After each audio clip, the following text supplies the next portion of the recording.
Hello friends, स्वागत है आपका एक एजुकेशन में। दोस्तों, आज के इस वीडियो में बेसिक शिक्षा से मिली कई बड़ी अपडेट और 10 लाख नौकरी को लेकर क्या है अपडेट। तो दोस्तों, वीडियो को स्किप किए बिना लास्ट तक बने रहें। तो चलिए वीडियो को शुरू करते हैं। तो दोस्तों, ये रहा पहला अपडेट। सचिव बेसिक शिक्षा परिषद के खिलाफ वारंट जारी। आखिर क्यों वारंट जारी हुआ दोस्तों, चलिए जानते हैं क्या है पूरी खबर। हाईकोर्ट ने 1 जुलाई को किया था तलब, सचिव खुद आए ना तो हलफनामा दाखिल किया। तो दोस्तों, ये क्या है पूरी खबर, चलिए जानते हैं। इसमें कहा गया है इलाहाबाद हाईकोर्ट ने आदेश का पालन ना करने पर और तलब किए जाने पर उपस्थित न होने के लिए सचिव बेसिक शिक्षा परिषद प्रताप सिंह बघेल के खिलाफ जमानती वारंट जारी कर उन्हें तलब किया है।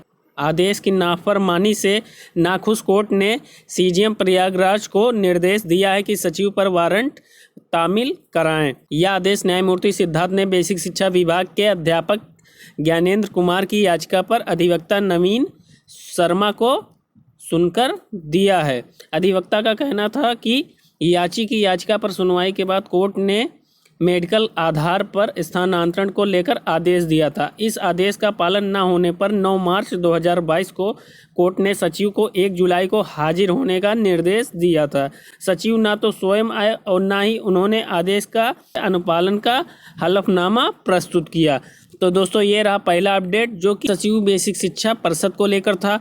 तो दोस्तों, चलिए दूसरे न्यूज़ अपडेट पे चलते हैं। दोस्तों, जो दूसरा न्यूज़ अपडेट है, बेसिक स्कूलों में दरी पर पढ़ाई अब नहीं। तो दोस्तों, इसमें जो 2 पॉइंट नोटेड हैं, पहले इसको जान लीजिए। दोस्तों, क्या कहा गया है, स्कूलों में टेबल कुर्सी लगाने का ग्राम पंचायतों को दिया गया जिम्मा। विद्यापीठ ब्लॉक में काम शुरू, एक स्कूल पर करीब 1.5 लाख का खर्च। तो दोस्तों, क्या है पूरी अपडेट, चलिए ध्यान से सुने। जिले के बेसिक स्कूलों में दरी पर बैठकर पढ़ाई बीते समय की बात हो जाएगी। ग्राम प्रधान और पंचायतें यहां डेस्क और बेंच की व्यवस्था करेगी। विकास भवन की तरफ से यह आदेश जारी कर जिम्मेदारी ग्राम पंचायतों को दे दी गई है। जनपद के सभी स्कूलों में डेस्क लगाने का अनुमानित खर्च 17 करोड़ रुपए आएगा। काशी विद्यापीठ ब्लॉक में इसकी प्रक्रिया शुरू हो गई है। जिले में 1143 परिषदीय स्कूल हैं। परिषदीय स्कूलों में बच्चों को दरी पर बैठाकर पढ़ाया जाता रहा है। शहरी और ग्रामीण क्षेत्र के कुछ स्कूलों में समाज सेवी संस्थाओं और पूर्व छात्रों ने फर्नीचर और डेस्क दिए, मगर ये पर्याप्त नहीं थे। स्कूलों में कई बच्चे बैठने के लिए जूट के बोरे लाते हैं। हालांकि यह व्यवस्था खत्म होने वाली। जनपद के सभी ब्लॉक मुख्यालय और ग्राम पंचायतों को स्कूल में डेस्क लगवाने के निर्देश जारी किए गए हैं। तो दोस्तों, ये रहा जो प्राथमिक स्कूल के बच्चे हैं उनके लिए काफ़ी अच्छी खबर है दोस्तों। तो चलिए अगले न्यूज़ अपडेट पे चलते हैं। दोस्तों, अगला जो न्यूज़ अपडेट है दोस्तों, इसमें 1.25 लाख पद खाली, फिर भी कह रहे हैं शिक्षक कम नहीं। यहाँ पर आप लोग आंकड़ा जो देख रहे होंगे, मैं आपको बता रहा हूँ। यहाँ पे परिषदीय स्कूलों में स्वीकृत शिक्षकों के 5,79,622 पद, इनमें से 4,53,594 शिक्षक कार्यरत हैं और 1,26,028 पद खाली हैं। तो दोस्तों, ये प्रयागराज के द्वारा क्या है अपडेट, तो सुनिए दोस्तों। ये थोड़ा धुंधला है लेकिन मैं आपको अच्छे से समझा दूंगा दोस्तों, तो आप लोग ध्यान से सुनिएगा। इसमें कहा गया बेसिक शिक्षा परिषद के 1.5 लाख से अधिक प्राथमिक और उच्च प्राथमिक स्कूलों में शिक्षकों के 1.25 लाख से अधिक पद खाली हैं, लेकिन सरकार कह रही है कि शिक्षकों की कमी नहीं है। उत्तर प्रदेश में समग्र शिक्षा अभियान की कार्य योजना और बजट के लिए शिक्षा मंत्रालय में हुई प्रोजेक्ट अप्रूवल बोर्ड पीएबी की बैठक के आंकड़े और बेसिक शिक्षा मंत्री की ओर से विधानसभा में दिए जवाब में ये विरोधाभासी बात सामने आई है।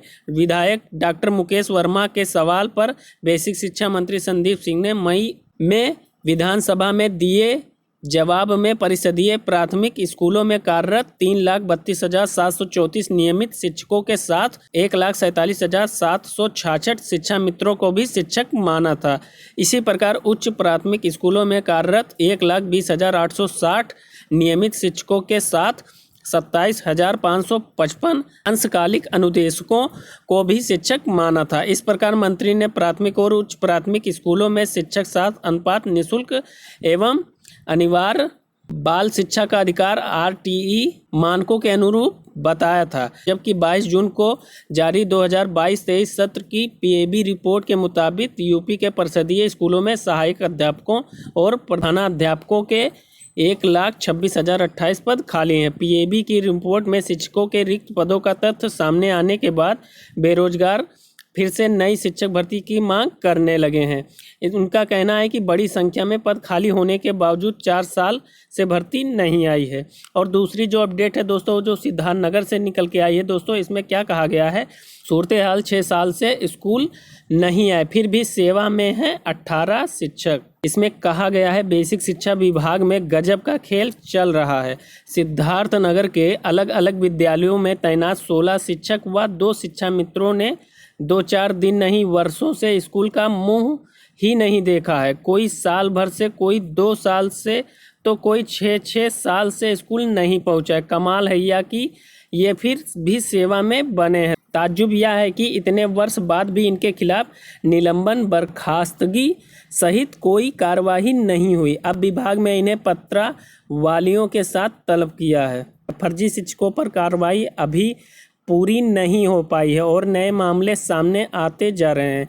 इससे देवेंद्र कुमार पांडे ने मार्च 2022 में जिले के सभी बीईओ को पत्र भेजकर नदारद शिक्षकों की सूचना मांगी तो चौंकाने वाला खुलासा हुआ, जिसमें 6 ब्लॉकों में 16 शिक्षक व 2 शिक्षा मित्र वर्षों से स्कूल ही नहीं आए। कई शिक्षक 2016 से ही गायब हैं दोस्तों।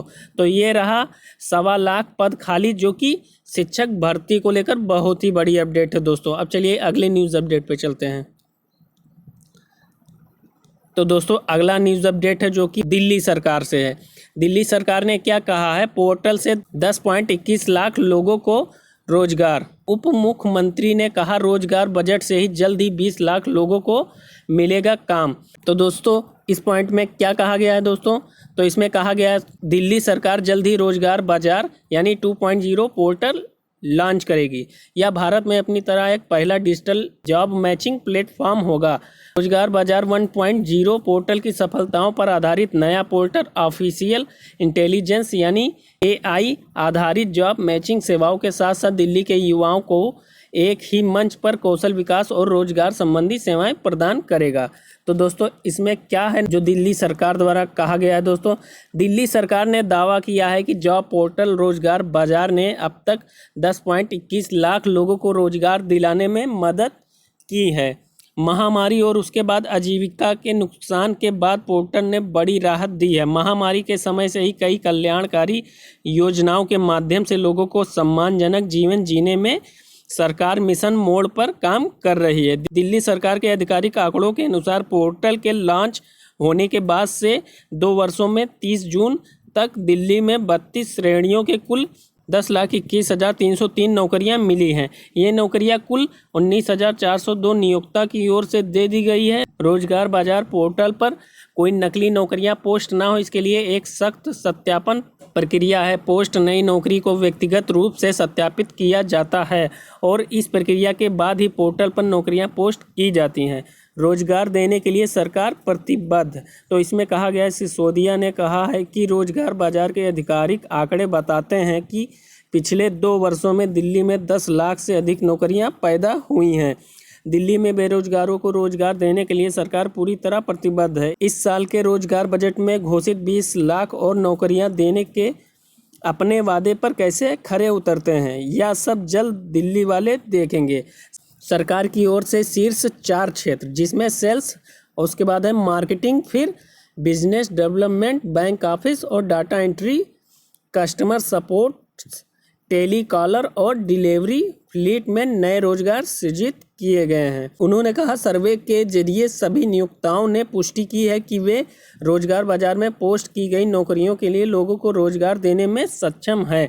तो दोस्तों ये रहा दिल्ली सरकार के तरफ से पोर्टल के द्वारा जो कि 10 लाख लोगों को रोजगार मिलेगा। तो दोस्तों ये रही एजुकेशन से रिलेटेड न्यूज़ अपडेट। और हाँ, अगर आप मेरे चैनल पर नए हैं तो चैनल को लाइक, शेयर और सब्सक्राइब करना ना भूलें। धन्यवाद दोस्तों।